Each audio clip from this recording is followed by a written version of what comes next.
नमस्कार। आज हम जय नारायण वचनामृत के कुछ हिस्सों पर जरा गहराई से बात करेंगे। अच्छा। ये समझने के लिए कि भाई ये भगवान के नाम में, भगवान नाम में इतनी शक्ति क्यों मानी जाती है। हाँ, और ये स्रोत एक बड़ी दिलचस्प बात कहते हैं। वो कहते हैं कि जैसे ज्ञान और विज्ञान है, वो सच को टुकड़ों में पकड़ते हैं। अच्छा। और कला जो है वो भावनाओं से देखती है। पर धर्म वो अकेला है जो बुद्धि और भावना दोनों को मिलाकर पूरी सच्चाई का अनुभव करा सकता है। ये तो गहरी बात है। वैसे देखा जाए तो लगभग सभी धर्मों में ईश्वर के नाम का महत्व तो है ही। जी बिल्कुल। पर हिंदू धर्म में ये धारणा थोड़ी अलग सी है ना, कि ब्रह्म नाम रूप से परे भी है, निर्गुण। हाँ। और साथ ही हजारों नामों वाला भी है, सगुण भी। सही। तो सवाल यही उठता है कि भगवान का नाम लेना या बस उनको याद करना, ये इतना आसान सा काम, इतना प्रभावी, इतना असरदार क्यों माना गया? आज इसी पहेली को सुलझाने की कोशिश करते हैं। बिल्कुल। तो सबसे पहली बात जो स्रोतों में उभर कर आती है वो है इसकी, कह सकते हैं, सरलता, इसकी आसानी। हाँ, ये सबके लिए है। भगवान नाम की साधना जो है वो सबके लिए खुली है। मतलब कोई जात पात, पवित्रता का चक्कर नहीं, कोई बंधन नहीं, ना जगह का ना समय का। जैसा कहा भी गया है, न देश काल नियमः। अच्छा। और दूसरी साधनाओं की तरह इसमें कोई खास दीक्षा या मुश्किल तैयारी भी नहीं चाहिए होती। हाँ, ये तो है। और इसका जिक्र तो बहुत पुराना है, शायद ऋग्वेद में भी मिलता है ना? जी हाँ, काफी प्राचीन उल्लेख है इसका। और ये जो सरलता है ना, इससे इसकी शक्ति कम नहीं होती। वही तो कमाल की बात यह है कि इसे जीवन के चारों पुरुषार्थ, धर्म, अर्थ, काम और मोक्ष, इन सबको सिद्ध करने वाला माना गया है। चारों पुरुषार्थ? अच्छा। हाँ। महाभारत में भीष्म पितामह ने युधिष्ठिर को सबसे बड़ा धर्म क्या बताया था? विष्णु सहस्त्र नाम का जप। हाँ, ये प्रसंग तो सुना है। और क्यों? क्योंकि इसमें अल्प प्रयास यानी कोशिश कम है, पर अनल्प फल यानी नतीजा बहुत बड़ा मिलता है। कम मेहनत ज्यादा फायदा। बिल्कुल। और आदि शंकराचार्य ने भी इसकी तारीफ की है। उन्होंने कहा कि ये इसलिए श्रेष्ठ है क्योंकि इसमें न तो कोई हिंसा होती है, न ही बाहर की चीजों पर निर्भर रहना पड़ता है। ये तो हुई इसकी आम अहमियत। पर स्रोत इस बात पर भी खास जोर देते हैं कि आज का जो युग है, मतलब कलयुग, इसमें नाम साधना का महत्व कुछ और ही है, बढ़ गया है। हाँ, बहुत ज्यादा। इस युग के लिए तो विशेष रूप से इसी पर बल दिया गया है। वो एक मशहूर श्लोक है ना, ध्यान कृते यजन यज्ञे स्त्रेतायाम द्वापरे अर्चयन। हाँ, यदाप्नोति तदाप्नोति कलौ संकीर्त्य केशवम। हाँ, इसका मतलब यही हुआ कि जो फल सतयुग में ध्यान से, त्रेता में यज्ञ से और द्वापर में पूजा पाठ से मिलता था, वो सब का सब फल कलयुग में सिर्फ केशव का नाम गाने या जपने से मिल जाता है। सिर्फ नाम लेने से? जी।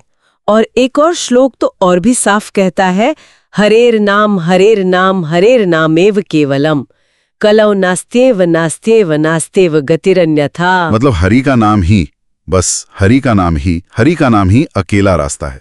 हाँ, कलियुग में इसके सिवा कोई और गति, कोई और चारा है ही नहीं, है ही नहीं, है ही नहीं। 3 बार जोर देकर कहा गया है। सही बात है।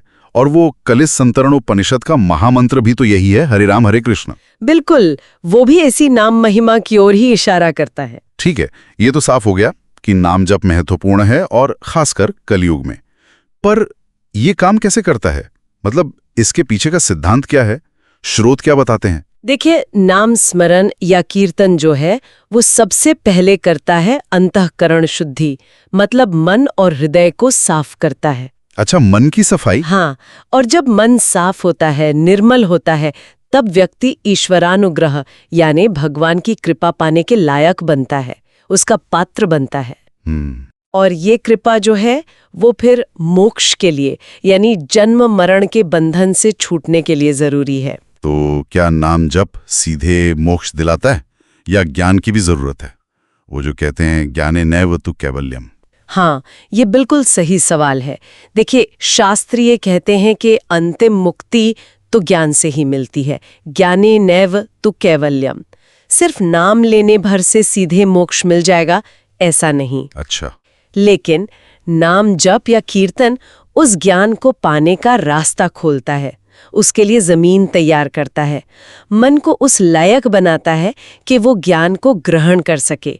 ये ज्ञान का आधार बनता है। तो ये एक तरह से पहली सीढ़ी है ज्ञान की तरफ। आप कह सकती हैं ये हृदय को शुद्ध करके ज्ञानोदय के लिए तैयार करता है। और क्या इसका मतलब यह है कि नाम चाहे जैसे भी लिया जाए, अनजाने में भी, तो भी फायदा होता है? वो अजामिल वाली कहानी है ना? हाँ, अजामिल की कथा इसका बहुत बड़ा उदाहरण है। वो तो मरते समय डर के मारे अपने बेटे नारायण को पुकार रहा था। हाँ, उसे भगवान से मतलब नहीं था। बिल्कुल नहीं, पर क्योंकि वो नाम भगवान का था, अनजाने में ही सही, उसके सारे पाप नष्ट हो गए और उसे यमदूतों से मुक्ति मिल गई, उसे भगवान के पार्षदों का संग मिला। अद्भुत है ये तो। हाँ, जैसा कहा भी गया है, अज्ञानाद अथवा ज्ञानाद उत्तम श्लोक नाम यत् संकीर्ततम अघम पुंसो दहे दे दो यथा नलह। मतलब चाहे जानकर लो या अनजाने में। हाँ, भगवान का उत्तम नाम अगर ले लिया जाए तो वो मनुष्य के पापों को वैसे ही जला देता है जैसे आग सूखी लकड़ी को जला देती है। पर हाँ, ये भी कहा गया है कि पूरा लाभ लेने के लिए 10 नामापराधों से बचना चाहिए। मतलब नाम लेते समय कुछ गलतियां नहीं करनी चाहिए। अच्छा, जैसे संतों की निंदा करना, गुरु की आज्ञा ना मानना, शास्त्रों पर अविश्वास करना, नाम के बल पर पाप करना, इस तरह की 10 बातें बताई गई हैं। श्रद्धा और ध्यान से लिया गया नाम ज्यादा असर करता है। ये बात ध्यान रखने वाली है। अच्छा, एक और चीज, स्रोत ये भी कहते हैं कि ब्रह्म का तो कोई नाम रूप है ही नहीं, वो निर्गुण है। जी हाँ, और फिर दूसरी तरफ इतने सारे नाम वाले सगुण ईश्वर की उपासना और उनके नाम जपने पर इतना जोर क्यों है? ये दोनों बातें एक साथ कैसे फिट होती हैं? हाँ, ये एक बहुत गहरा और अहम सवाल है। स्रोत ये समझाते हैं कि ये जो नाम और रूप वाले ईश्वर हैं, उनका ध्यान करना, उनके नामों को जपना, हाँ, ये दरअसल उस बिना नाम रूप वाले असीम परम सत्य तक पहुंचने का एक साधन है, एक तरीका है, एक सीढ़ी की तरह समझिए। अच्छा, मतलब सगुण उपासना निर्गुण तक ले जाती है। हाँ, मन को शुरू में टिकने के लिए, ध्यान लगाने के लिए कोई आलंबन, कोई आधार चाहिए होता है। ये नाम और रूप वही आधार बनते हैं। धीरे धीरे जब साधक इनमें गहरा उतरता है तो वो इनके जरिए उस परम तत्व का अनुभव करने लगता है जो इन नाम रूपों से भी परे है। समझ गया। और नाम लेने के तरीके भी तो बताए गए हैं, अकेले में जप करना या सबके साथ मिलकर कीर्तन करना। जी हाँ, व्यक्तिगत साधना के लिए जप है और सामूहिक साधना के लिए कीर्तन। जप भी 3 तरह का बताया गया है, वाचिक यानी बोलकर, उपांशु यानी धीरे धीरे जब सिर्फ होंठ हिलते हैं, और मानस यानी मन ही मन में। और शायद मनु महाराज ने मानस जप को सबसे अच्छा कहा है। हाँ बिल्कुल, यज्ञानांग जपे यज्ञोस्मि गीता में भी कहा है और मनुस्मृति में भी मानस जप को वाचिक से 1000 गुना श्रेष्ठ बताया है। तो कुल मिलाकर जय नारायण वचनामृत भगवान नाम साधना को एक बहुत ही कह सकते हैं सहज, सबके लिए खुला और बेहद शक्तिशाली मार्ग बताता है। हाँ बिल्कुल, और खासकर आज के समय कलयुग के लिए तो ये अत्यंत प्रभावशाली है। ये सिर्फ यंत्र की तरह शब्दों को दोहराना नहीं है। नहीं, वो तो नहीं, बल्कि श्रद्धा और उसके अर्थ पर ध्यान देते हुए ईश्वर से जुड़ने का, उनकी कृपा पाने का और अंततः ज्ञान के द्वारा मुक्ति तक पहुंचने का एक महत्वपूर्ण साधन है। वाकई काफी प्रेरणादायक है। तो चलिए आज की चर्चा को यहीं रोकते हैं, पर श्रोताओं के लिए सोचने को एक सवाल छोड़ जाते हैं। जी जरूर। अगर वो परम सत्य नाम और रूप से भी परे है, निराकार है, तो ये कैसे संभव होता है कि किसी खास नाम या खास रूप का ध्यान हमें उस असीम निराकार तक ले जा सकता है? इस विरोधाभास पर विचार करना अपने आप में एक साधना हो सकती है।